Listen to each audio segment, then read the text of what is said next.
Thank you, Mr. Chairman. Governor Noem, welcome. Congratulations on your nomination. I'm delighted to see you here. I do notice the chairman of the Ways and Means Committee is over your shoulder there. I'd have to question your judgment about who your friends are based on that. The great chairman from the state of Missouri. It's fantastic to have you here. You know, the Department of Homeland Security is not particularly old, but you already have what I hope will soon be the distinction of succeeding the worst secretary in the history of the Department of Homeland Security. Alejandro Mayorkas has been an absolute disgrace to that department and frankly to this country. And I'm delighted to see you willing to step up and serve. Let me just ask you something. I repeatedly asked your predecessor when he sat where you're sitting whether the southern border was secure. And he repeatedly told me under oath, it is secure, Senator. And he repeatedly said under oath, our policies are working, Senator, meaning the Biden administration policies that, of course, gave us this devastating open border. So let me just ask you, is the southern border secure as we find it today? Senator, no, the southern border is not secure today, but in just 3 days, we will have a new president in this country, President Donald J. Trump, and he will secure our border. That is refreshing candor. I'm glad to hear it. Let me ask you about a young man from my state. This is Travis Wolf, who's 12 years old when he was killed just over a year ago by an illegal migrant who mowed him down, and I choose my words carefully, mowed him down in a motor vehicle, hit him head on, doing 75 and a 40, killed him. Others were severely injured. Just yesterday, a witness sitting where you are sitting today told this committee that migrant crime is, and I quote, not an actual concern. Not an actual concern. In a hearing before this committee advising us to drop the Laken Riley Act and not focus on migrant crime. You know, in my state, with the death of people like Travis Wolf and Officer David Lee, who was assaulted and killed in St. Louis, and officers in Kansas City who have been assaulted by illegal migrants, and others who have been carjacked and stabbed, would you agree with me that migrant crime sure as heck is an actual concern and that you intend to do something about it? Yes, Senator, absolutely. And I am so sorry about Travis and my prayers go out to his family. I can't even imagine what that is like. And thank you for telling his story, because there's so many families in this country that have that same story. And they don't understand why the federal government is allowing people to come into this country illegally and then perpetuate crimes against their people and then give them resources and shelter and food and debit cards to go take care of their families when they go to work every single day to make sure that they're providing for their families and are held accountable to when they break our laws. So, let me ask you this. Will you work with President Trump to reinstate the Remaine in Mexico program that the president had in place in his first term, which does so much to ensure that those who would seek to abuse our asylum system are not allowed into the country, and those who have legitimate asylum claims, their claims are processed in due order and in due course, but they wait in Mexico until those claims are fully processed. Will you work to reinstate that program? Yes, Senator, the president and I have talked extensively about this and will 100% partner with him to reinstate the Remaine in Mexico policy and make sure that it's in place. Fantastic. I think Travis might be alive today if that policy had been in place. Let me ask you about CBP One, the phone app that I've called concierge service for illegal immigrants. I'm sure you're familiar with it. This was the Biden administration's effort to allow asylum seekers to apply ahead of time using their phones, but not actually to provide any evidence that they needed asylum.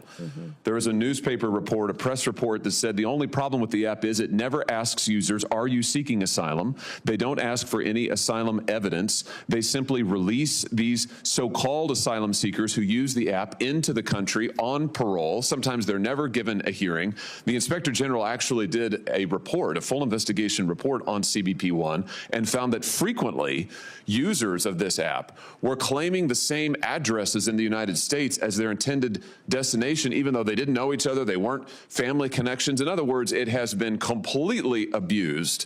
And the idea that the federal government would pay for this kind of concierge service for illegals, I think, is outrageous. Will you end the use of the CBP One app? Yes, Senator, if confirmed, and I have the opportunity to be secretary on day one, CBP One will be shut down. There's data and information in there that we will preserve so that we can ensure we know who's coming into this country and who's already here. that we need to go find, but also we make sure that there's another program, CHNV, which I'm sure you're very familiar with, where our federal government actually paid to fly people into this country directly from other countries without any vetting or knowing who they are. So there's several of these programs that need to be eliminated, and we need to ensure that we're following legal immigration laws. I'm glad you just mentioned CHNV. This is this is a mass parole program. Of course, as you know, our law allows parole in only very limited circumstances. There are two circumstances, and it requires case-by-case evaluation. The present administration, soon to be gone, has granted mass parole in direct defiance of the law, not case-by-case evaluation. The CHNV program is one of those instances. Will you put a stop to this abuse of our parole law and our asylum system? Yes, we will go back to case-by-case evaluation of these parole cases and ensure that we have more resources, if you will partner with us, to make sure that our legal immigration system is fully utilized, that we have more judges, more immigration courts, so that we can process people legally and make sure that they are going through that process rather than, like Joe Biden has done, use this as an excuse to allow people to come into our country with no consequences. Let me ask you about another low light, not a highlight, but a low light of this last administration and DHS. Your predecessor, the current Secretary of DHS, established a disinformation board using taxpayer resources to police speech on the internet and elsewhere, to tag American citizens' viewpoints as either legitimate or not legitimate, and use the power of the state to censor them, including having them removed and perhaps penalized. This has got to be the darkest chapter, I think, in DHS's short history.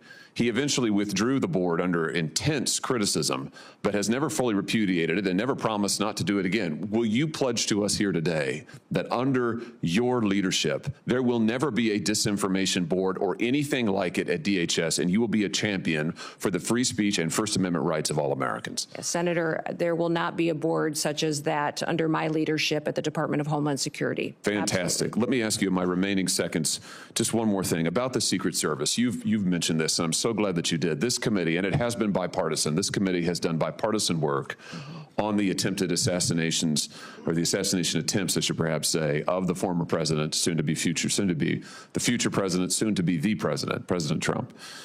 We were stymied at every turn. And I should use the present tense. We are currently being stymied at every turn by the current Secret Service leadership and, frankly, by the leadership of DHS, who have refused to turn over documents, who refused to make people available for interviews.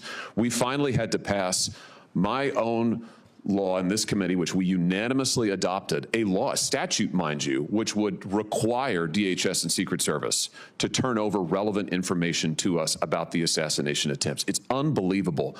When you come to this office, I hope very soon, will you pledge to us that you will open the books on all of the facts associated and around these assassination attempts, that you will make available to us and to the public, most importantly, all the facts, so that we can ensure that this never happens again and that the needed reforms in the Secret Service are put into effect? Yeah, Senator, if I am the Secretary of Homeland Security, I will certainly work with you to build transparency and make sure the facts are shared with you and your committee. I know that you've been very frustrated by the lack of transparency from the department, and I want to thank those of you that have worked on that report that was put together on these assassination attempts. I know it was a bipartisan report and investigation that this committee conducted, and I appreciate you focusing on that, and I will work with you to get the information so that you have the truth of really what happened there and the failures so they can be fixed. Thank you. That's a great place to end, and a high note as I see my friend Senator Blumenthal, who did fantastic work on this effort, and it will be an incredible new day, and incredibly refreshing to have a DHS secretary who will tell us the truth, who will be honest with us about the facts, honest with the American people, and who will enforce our law. And I know you'll do that, Governor Noem. I look forward to supporting your nomination. Congratulations. From breaking news, detailed analysis, in-depth interviews, and explainers, follow the Times of India. Subscribe to our YouTube channel. Don't forget to like our videos and hit the bell icon to stay updated with the latest.